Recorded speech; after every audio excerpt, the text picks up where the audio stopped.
Assalamualaikum warahmatullahi wabarakatuh. Perkenalkan, nama saya Febi Ridwanti, saya kelas 12 IPS. Dalam video kali ini saya akan menjelaskan apa itu pengertian perubahan sosial. Perubahan sosial adalah perubahan yang bersifat konstan atau tetap. Artinya, perubahan sosial terjadi secara terus-menerus tanpa henti. Masyarakat dikatakan mengalami perubahan apabila terjadi ketidaksamaan antara keadaan di masa lampau dan masa sekarang dengan waktu yang cukup lama. Masyarakat yang selalu mengalami perubahan relatif cepat disebut masyarakat dinamis. Misalnya, masyarakat perkotaan. Masyarakat perkotaan memiliki keterbukaan dalam menerima budaya atau pengaruh luar, sehingga menjadi cepatnya masyarakat tersebut berubah.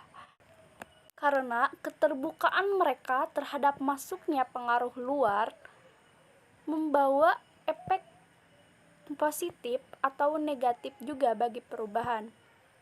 Beda halnya dengan masyarakat pedesaan.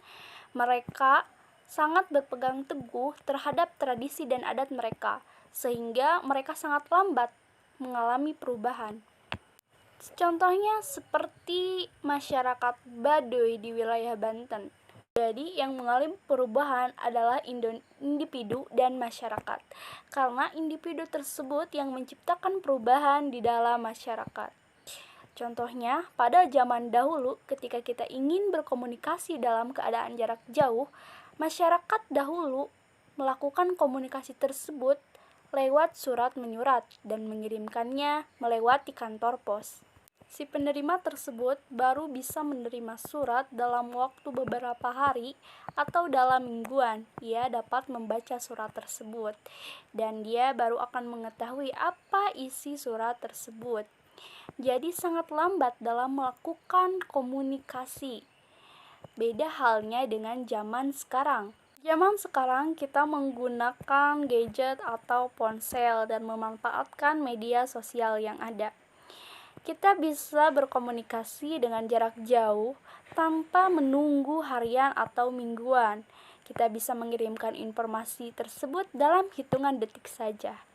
Nah, itu yang disebut perubahan. Jadi, masyarakat dahulu dan masyarakat sekarang selalu mengalami perubahan terus-menerus. Yang perubahan sosial dapat membawa pengaruh negatif dan pengaruh positif juga.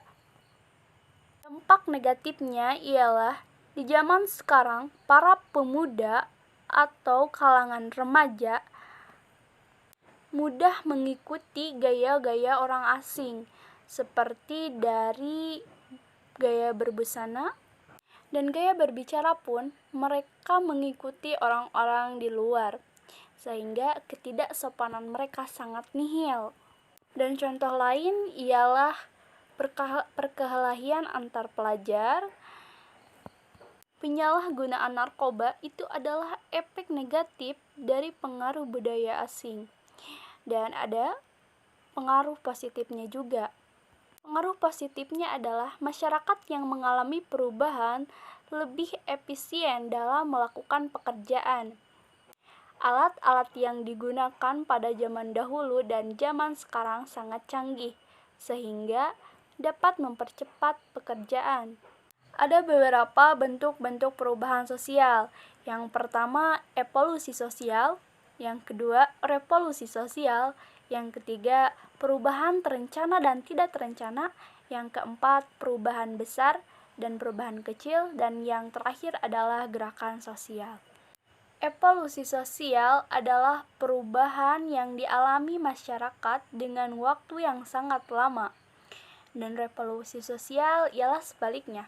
Revolusi sosial adalah perubahan yang dialami masyarakat dalam waktu yang relatif singkat.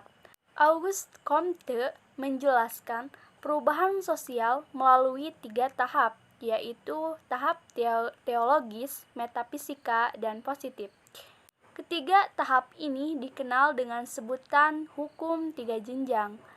Perubahan terencana dan tidak terencana adalah perubahan yang sesuai harapan atau tidak sesuai dengan harapan. Perubahan tersebut bisa berhasil atau juga sebaliknya. Perubahan kecil dan perubahan besar tersangkut pada evolusi dan revolusi sosial tadi.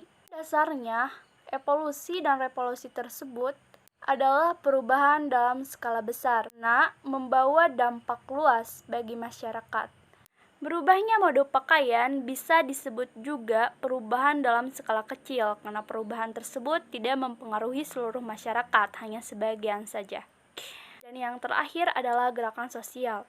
Gerakan sosial adalah perilaku kolektif yang memiliki tujuan bersama untuk mengubah suatu kondisi atau mempertahankan kondisi tersebut. Nah, itulah sedikit pembahasan tentang perubahan sosial. Mungkin hanya itu yang dapat saya sampaikan. Bila ada salah-salah kata, saya menyampaikan uraian tersebut, saya mohon maaf. Wabillahi taufiq wal hidayah. Wassalamualaikum warahmatullahi wabarakatuh.